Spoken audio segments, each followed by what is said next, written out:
Hello बच्चों, विद्या वाहिनी channel में आप सबका स्वागत। मैं संजीवनी शिंदे आज लेकर आई हूँ व्याकरण पाठ। व्याकरण पाठ आज 5वां पाठ ले रहे हैं हम। चौथे पाठ में हमने देखा था विकारी शब्द से सर्वनाम शब्द और सर्वनाम के बारे में जानकारी ली और सर्वनाम के भेद देखे थे।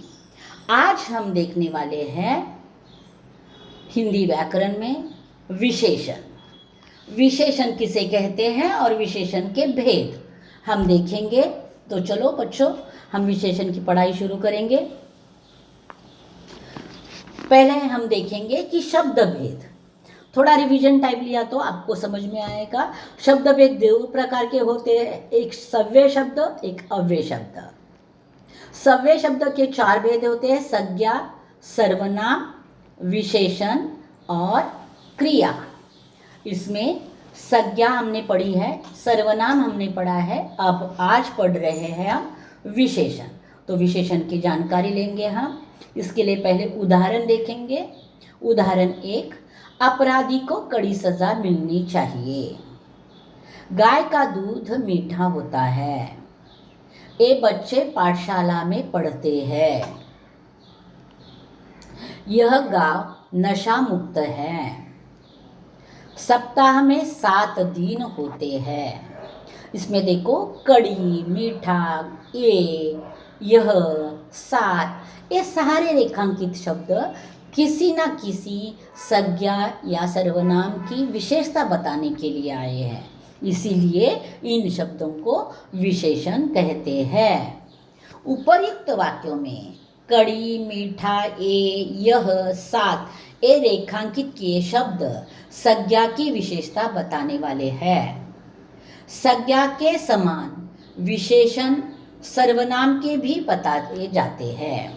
यानी सर्वनाम का भी विशेषण बताने के लिए आए हुए शब्द को विशेषण कहते हैं। जो शब्द संज्ञा या सर्वनाम शब्दों की विशेषता अर्थात अनेक गुण, दोष, आकार, संख्या आदि के बारे में बताते हैं, उन्हें विशेषण कहते हैं। विशेषण शब्द जिन शब्दों की विशेषता बताते हैं, उन शब्दों को विशेष्य कहते हैं। विशेषण के 4 प्रकार होते हैं। कौन कौन से देखो बच्चों।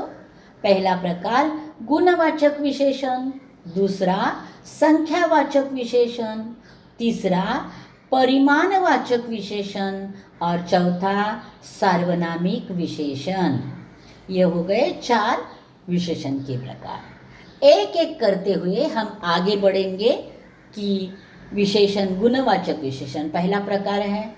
तो गुणवाचक विशेषण कैसे आता है, वाक्य में क्या बतलाता है, उसकी जानकारी हम देखेंगे।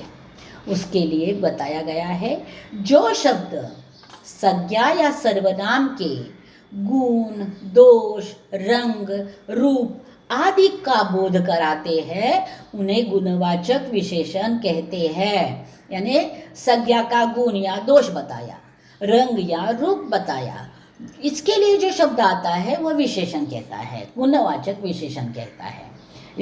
ये जैसे शब्द कौन से हैं गुणवाचक विशेषण के? काला, हरा, लंबा, कायर, वीर आदि शब्द गुणवाचक विशेषण के हैं। अब कुछ उदाहरण देखेंगे हम। 1, छोटी बहन सोई थी। कुत्ता ईमानदार प्राणी है। यह गांव विकसित था। शहरों में बहुमंजिला इमारतें हैं। बगीचा हरा भरा दिख रहा था। अब इसमें देखो, छोटी, ईमानदार, विकसित, बहुमंजिला, हरा भरा, ये सारे गुण, दोष, रंग, रूप आदि दिखाते हैं संज्ञा और सर्वनाम के। तो ये शब्द हो गए गुणवाचक विशेषण। तो देखो, फिर एक बार मैं बता रही हूँ। उपर्युक्त वाक्यों में रेखांकित शब्द छोटी, ईमानदार, विकसित, बहुमंजिला, हरा भरा ये शब्द संज्ञाओं की अलग अलग विशेषताओं को सूचित करते हैं। तो ऐसे विशेषण गुणवाचक विशेषण कहलाते हैं। यह हो गया विशेषण का पहला भेद। अब दूसरा भेद है संख्यावाचक विशेषण। संख्यावाचक विशेषण किसे कहते हैं? जो विकारी शब्द संज्ञा या सर्वनाम की संख्या का बोध कराते हैं उन्हें संख्यावाचक विशेषण कहते हैं। उसके शब्द कौन से हैं? 4 रुपये, 5 साल,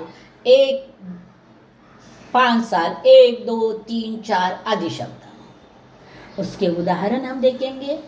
उदाहरण, आज 4 लोग आए हैं। इस हवेली को 100 साल हो गए हैं। यह एक किसान का परिवार है। 2 महीने बाद सीता शहर आई। यह हर तीसरे दिन नाखून बढ़ जाते हैं। इस प्रकार 4, 100, 1, 2, तीसरे, ये सारे संख्यावाचक विशेषण हैं। उपर्युक्त वाक्यों में रेखांकित शब्द 4, 100, 1, 2, तीसरे, ये शब्द संज्ञाओं की संख्या की विशेषताओं को सूचित करते हैं। तो ऐसे विशेषण संख्यावाचक विशेषण कहलाते हैं। लेकिन बच्चों देखो, संख्यावाचक विशेषण के भी 2 उपभेद हैं। उसको भी हम जाते जाते देखेंगे। पहला भेद है निश्चित संख्यावाचक विशेषण और दूसरा है अनिश्चित संख्यावाचक विशेषण। उसके नाम ही में ही उसकी विशेषता समझ में आती है। जो संख्या निश्चित बतलाता है वह निश्चित संख्यावाचक, जो संख्या निश्चित नहीं बतलाता वह निश्चित संख्यावाचक। उसके बारे में जानकारी देखेंगे। निश्चित संख्यावाचक विशेषण, जो विकारी शब्द संज्ञा या सर्वनाम की संज्ञा या सर्वनाम की निश्चित संख्या का बोध कराते हैं उन्हें निश्चित संख्यावाचक विशेषण कहते हैं। उसके लिए शब्द है 4 प्राणी, 2 स्त्रियां आदि। उदाहरण, बच्चे ने आधी रोटी खाई। 1 आधा ये भी नंबर ही है। राजा ने बेटी को 100 रुपये दिए। अगला, उपर्युक्त वाक्यों में रेखांकित शब्द आधी, 100, एक शब्द संज्ञाओं की निश्चित संख्या में विशेषताओं को सूचित करते हैं। तो ऐसे शब्द विशेषण शब्द निश्चित संख्यावाचक विशेषण कहलाते हैं। दूसरा, अनिश्चित संख्यावाचक विशेषण, जो विकारी शब्द संज्ञा या सर्वनाम की अनिश्चित संख्या का बोध कराते हैं उन्हें अनिश्चित संख्यावाचक विशेषण कहते हैं। जैसे कुछ लोग, अनेक लड़कियां। उदाहरण 1, आज कई लोग मंदिर गए। अनेक प्रकार के मैदानी खेल हैं। कुछ छात्र पाठशाला नहीं आए हैं। तो देखो, आज कई लोग यानी कितने पता नहीं है, 10, 15, 20, 100, तो कई लोग तो अंदाजा नहीं है, निश्चित संख्या नहीं है। अनेक प्रकार के यानी कितने, 4, 10, 12, 15, 20, कुछ निश्चित संख्या नहीं है। कुछ छात्र, यहाँ भी कुछ छात्र यानी 2 छात्र नहीं आए या 10 छात्र नहीं आए, कुछ निश्चित नहीं है, तो वह अनिश्चित संख्यावाचक हो गए। उपर्युक्त वाक्यों में रेखांकित शब्द कई, अनेक, कुछ, ये शब्द संज्ञाओं की अनिश्चित संख्या में विशेषताओं को सूचित करते हैं। तो ऐसे विशेषण शब्द अनिश्चित संख्यावाचक विशेषण कहलाते हैं। अब हम देखेंगे अगला तीसरा भेद। अब देखो, बीच में हमने संख्यावाचक विशेषण के 2 उपभेद देखे हैं। अब विशेषण का तीसरा भेद है परिमाणवाचक विशेषण। तो उसके बारे में जानकारी, जिस विकारी शब्द से किसी वस्तु के परिमाण नापतोल का बोध होता है उन्हें परिमाणवाचक विशेषण कहते हैं। इसके लिए शब्द है 3 लीटर दूध, 2 किलो चावल, 1 मीटर कपड़ा। उसके उदाहरण हैं, माँ बाजार से 2 दर्जन केला ले आई। बहुत दिनों बाद आराम मिला। चाय में 2 चम्मच चीनी डालो। अब देखो, यहाँ जो शब्द थे वो हम देखेंगे। उपरयुक्त वाक्यों में रेखांकित शब्द 2 दर्जन, बहुत दिन, 2 चम्मच। यह देखो 2 दर्जन यानी दर्जन नापने का, दर्जन ये नापने का साधन है।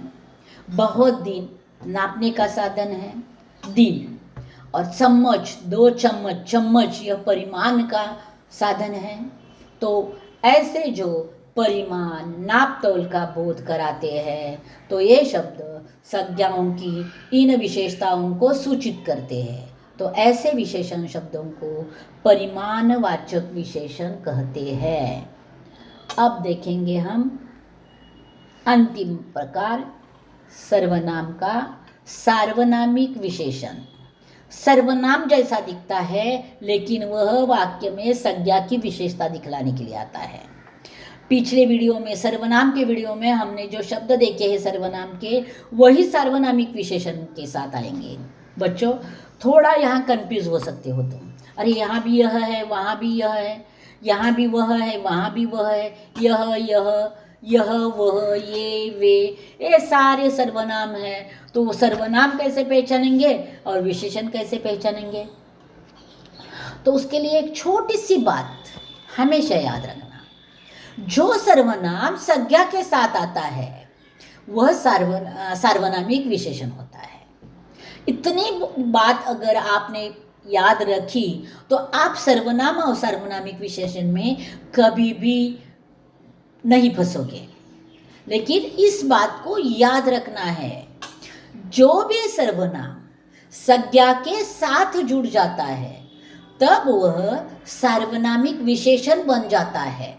यह मैं बार बार बोल रही हूँ, उसको याद रखना कि जो भी सर्वनाम हो वह संज्ञा के साथ जुड़कर वाक्य में आता है तो वह सार्वनामिक विशेषण कहलाता है। अब देखेंगे हम सार्वनामिक विशेषण के बारे में। जो सर्वनाम संज्ञा की विशेषता बताते हैं उन्हें सार्वनामिक विशेषण कहते हैं। जिसके लिए कुछ उदाहरण दिए, वह लड़का, यह किताब, ये लोग। अब उदाहरण हम देखेंगे, यह कलम मेरी है। दूसरा वाक्य, वह घर शाम का है। तीसरा वाक्य, वे आम मैंने खरीदे। अब देखो यह कलम, बहुत सारी कलम यहाँ है, उसमें से एक की ओर निर्देश कर मैं बोल रही हूँ कि यह कलम मेरी है। वह घर शाम का है, बहुत सारे घर दिखाई दे रहे हैं, उसमें से एक घर की ओर निर्देश कर बताया जा रहा है कि वह घर शाम का है। यानी बहुत सारे घर, वहाँ 10, 15, 20, 25 घर है, उसमें से एक घर की ओर इशारा कर कहा जा रहा है कि वह घर शाम का है। वे आम मैंने खरीदे, यानी घर में खरीदे हुए आम है, उसमें से 2 आम की ओर या 4 आम की ओर निर्देश करके मैं बता रही हूँ कि वे आम मैंने खरीदे हैं। तो देखो यह कलम के साथ आया है, वह घर के साथ आया है, वे आम के साथ आया है। तो मैंने कहा है आपको कि याद रखना, संज्ञा के साथ आया हुआ सर्वनाम सार्वनामिक विशेषण बन जाता है। उपयुक्त वाक्यों में रेखांकित शब्द यह कलम, वह घर, वे आम, ये सार्वनामिक शब्दों संज्ञाओं की विशेषताओं को सूचित करते हैं। तो ऐसे सर्वनाम शब्द सार्वनामिक विशेषण कहलाते हैं। तो देखेंगे बच्चों कि यहाँ हमने विशेषण पाठ पूरा किया है। फिर एक बार बता रही हूँ मैं, विशेषण के 4 भेद हमने देखे हैं: गुणवाचक विशेषण, संख्यावाचक विशेषण, परिमाणवाचक विशेषण और सार्वनामिक विशेषण। और संख्यावाचक के 2 विशेषण देखे हैं, निश्चित संख्यावाचक विशेषण और अनिश्चित संख्यावाचक विशेषण। इस प्रकार विशेषण की पढ़ाई पूरी हुई है। व्याकरण पाठ में अब अगला पाठ लेकर आने वाली हूँ मैं क्रिया और क्रिया के भेद लेकर अगले वीडियो में मैं आऊँगी। तब तक इंतज़ार में रहना। धन्यवाद बच्चों।